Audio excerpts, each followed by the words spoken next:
It's spring 1988.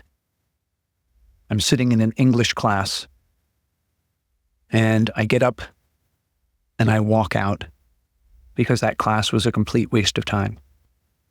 Now, I wasn't the best student, but what gave me so much confidence in walking out knowing it was a waste of time? Well, it was because I got accepted to the venerable Humboldt State University a few weeks earlier. And I determined that it was no longer necessary for me to do anything else in that English class other than pass.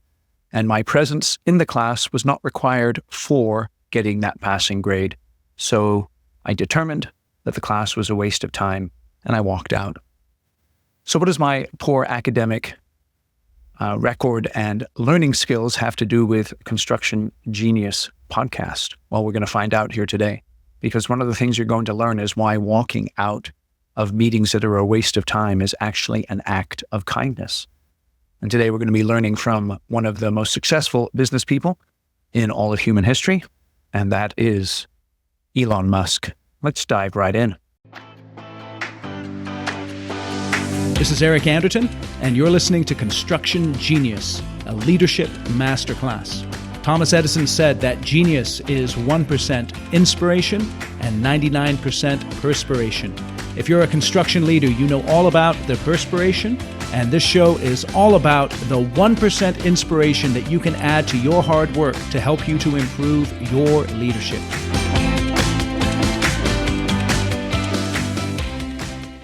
All right, Elon Musk, love him, hate him. He builds companies that make a difference.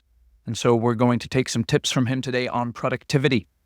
This is from my email to all Tesla employees in 2018.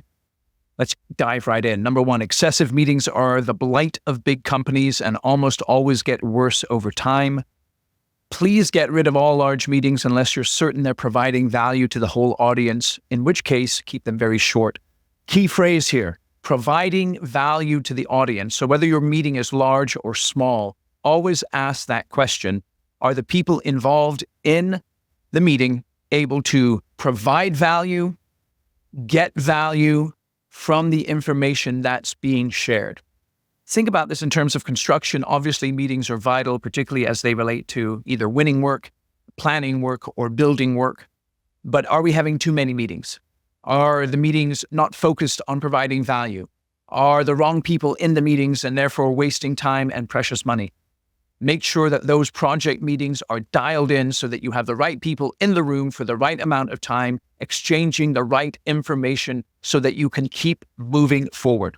Okay, also, next paragraph here is third paragraph down actually. Walk out of a meeting or drop off a call as soon as it's obvious that you aren't adding value.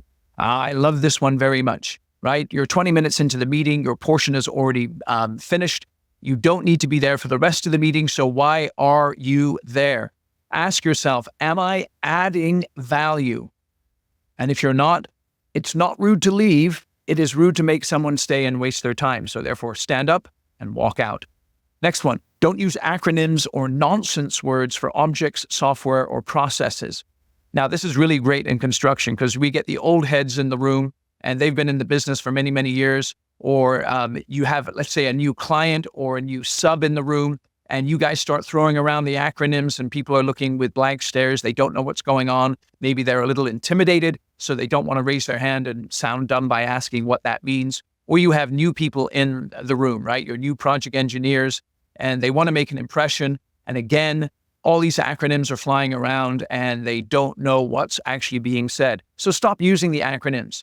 In other words, use simple, plain language as much as you can. Switch off your engineer geek mindset and just go into normal person mode and communicate what needs to be communicated. Here's the next one. Communication should travel via the shortest path necessary to get the job done, not through the chain of command. I like this. Now, I know in construction, we're very much committed to a chain of command, but what's interesting about Elon's letters is they communicate the culture that he wants in his companies. So you have to decide what kind of culture you want in your company. If you want to emphasize chain of command, then perhaps you ignore this piece of advice. But if you want to get things moving quickly through your business, you should be able to communicate in such a way so that a project engineer instead of having to talk to their project manager, who then talks to the superintendent, who then talks to the foreman, is able to pick up the phone and just talk directly to the foreman and communicate information and get stuff done. Okay? Hey, this is Eric. Hope you're enjoying these insights from Elon Musk. And while we're here, don't forget more insights from my book, Construction Genius. I've had a couple of companies just recently purchase 10 copies of the book for $19.99. So for under $200, what they've done is secured 1 hour of my time for a question and answers session and also some additional bonus training via Zoom. And that is worth $3,500. So if you spend less than $200 purchasing 10 copies of my book, which is kick-ass, with many, many 5-star reviews, you can then have everyone in your leadership team read the book, get a tremendous amount of value out of it, and then also get me for an hour. Shoot me an email with the receipt from buying those books. We'll get the hour set up. And now back to a little more wisdom from Elon Musk. All right, next one. A major source of issues is poor communication between departments. The way to solve this is to allow the free flow of information between all levels. If in order to get something done between departments, an individual contributor has to talk to their manager, who talks to a director, who talks to a VP, and it goes on from there. Again, we're just making the same point here. It must be okay for people to talk directly and just make the right thing happen. So again, if you have the right people in the right positions in your organization, then you should be open to this kind of levelless communication, because you can trust them to be able to communicate the right things in the right ways to the right people at the right time, all of the time. And of course, this is a learning process, so this is not always going to go well. Toes may get stepped on, but you must insist on this if you want to be able to get a free flow of communication in your organization. Okay, a couple more things here. In general, always pick common sense as your guide. If following a company rule is obviously ridiculous in a particular situation, then the rule should change. Think about that. You may have established company rules for whatever reason in the past. They're no longer applicable. You should be open to changing those rules. And again, if this comes from the top of the organization, from you as the CEO or leader of your construction company, it gives people the freedom to break these dumb rules that don't make any sense. All right, last couple of paragraphs. If there's something you think should be done to make Tesla execute better or allow you to look forward to coming to work more, please send a note to, and then that person is redacted. Now, this is interesting. Perhaps you could establish one person in your organization with the sufficient authority to receive that kind of communication so that people are free to communicate with that person the things that can be done better or the things that can be implemented or put in place so that people actually look forward to coming to work.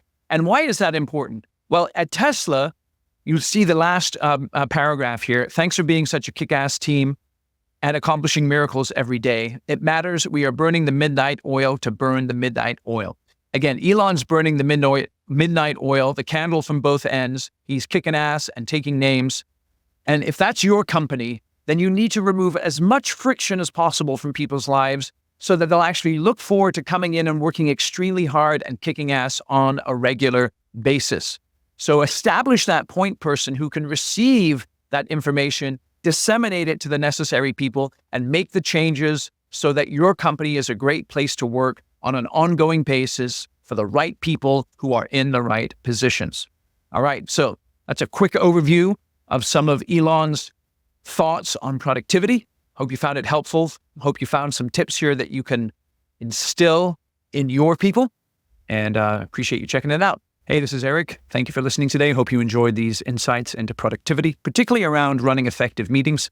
I have a link in the show notes to a short ebook. It's free. It's called Kick-Ass Business Meetings. It describes the process I've used with my clients for 2 decades to help them to identify, analyze, and then solve the problems that they face in their organization. So click the link in the show notes to get that free ebook. I know you'll enjoy it. It'll be tremendously useful. And thank you for listening to Construction Genius today. Thank you for listening to this episode of Construction Genius. Hope you found that 1% of inspiration to help you in the next few days. If you like the show, please give us a 5-star review on iTunes, share it with other construction leaders who you think would benefit, and always remember that the show is brought to you by Kick-Ass Meetings.